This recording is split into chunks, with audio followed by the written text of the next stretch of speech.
The first thing she saw when she opened her eyes was a blurred figure in a white coat gripping her hand like he was afraid to let go. Machines beeped softly around her. Her throat was dry. Her body felt heavy. And through the haze of anesthesia, she heard a man's voice break as he whispered, "You're safe. I promise." Why would a surgeon sound that emotional? Before we unravel that moment, take a second to subscribe to Kindness Teles if you haven't already.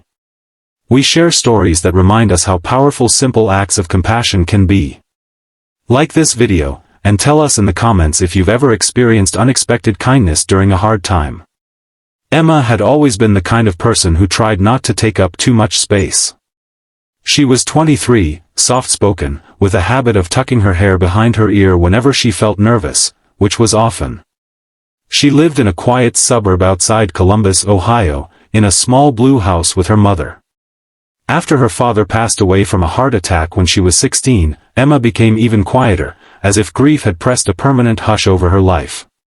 She worked part-time at a local bookstore downtown, shelving novels and recommending romance titles to regular customers who appreciated her gentle smile. But behind that calm exterior, Emma had been living with pain for years. Severe abdominal cramps that would leave her curled up in the break room. Irregular bleeding that embarrassed her and forced her to cancel plans. She kept telling herself it would pass. It didn't. Eventually, after collapsing at work one afternoon, she found herself in the emergency room. Tests led to more tests. Ultrasounds. Blood work. Long waits in cold exam rooms. The diagnosis came quietly but heavily, a complex ovarian cyst that had grown dangerously large. Surgery was necessary. The word surgery echoed in her mind for days. Emma had never even broken a bone before. Now she was being told she needed gynecological surgery at Riverside Women's Medical Center, one of the best hospitals in the region. The procedure wasn't rare, but it wasn't simple either. There were risks. There were unknowns. What scared her most wasn't the operation itself. It was the vulnerability of it all. The exposure. The idea of strangers discussing her body, examining her most private pain. She barely talked about periods with her closest friend. How was she supposed to face surgeons and specialists? Her pre-op consultation was scheduled for a Tuesday morning. She sat in the waiting room gripping a clipboard so tightly her knuckles turned white.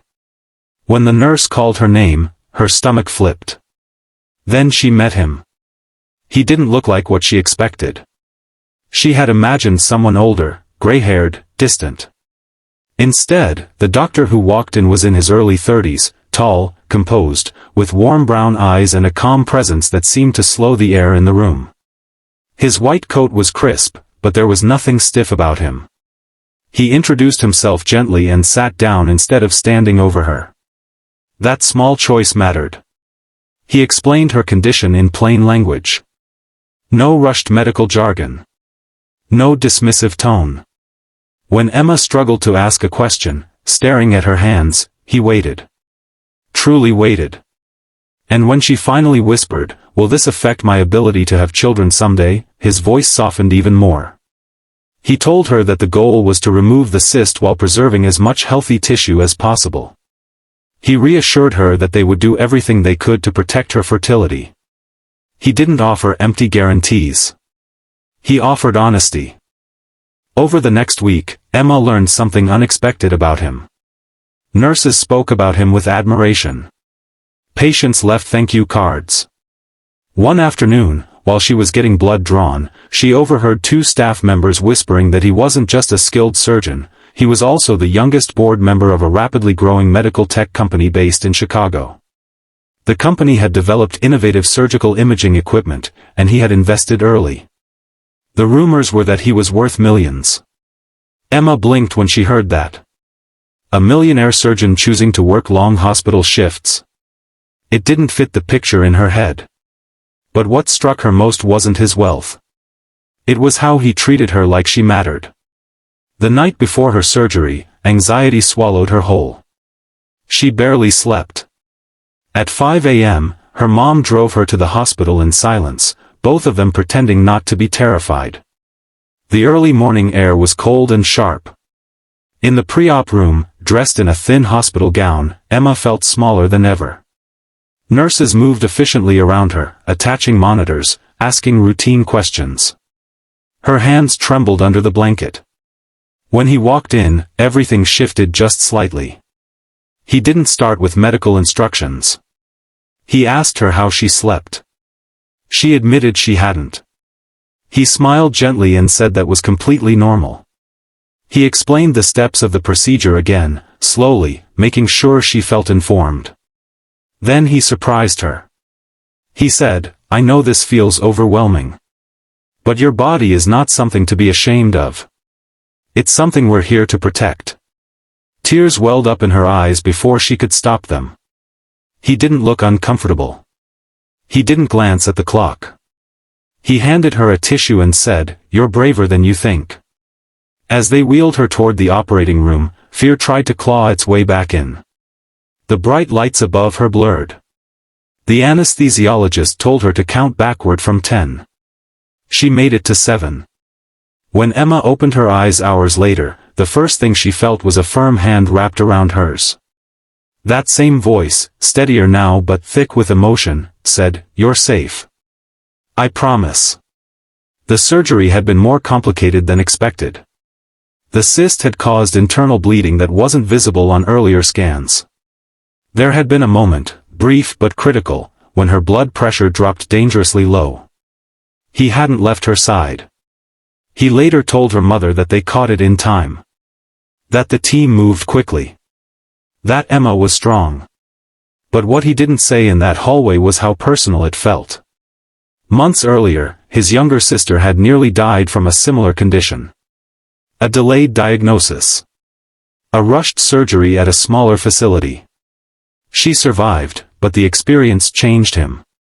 It deepened his resolve. It reminded him why he chose medicine over simply managing investments and boardrooms. He could have stepped back. He could have lived comfortably off his wealth. Instead, he kept showing up to operating rooms. Emma spent 3 days recovering in the hospital. Each day, he checked on her personally, even when he wasn't scheduled to be on that floor.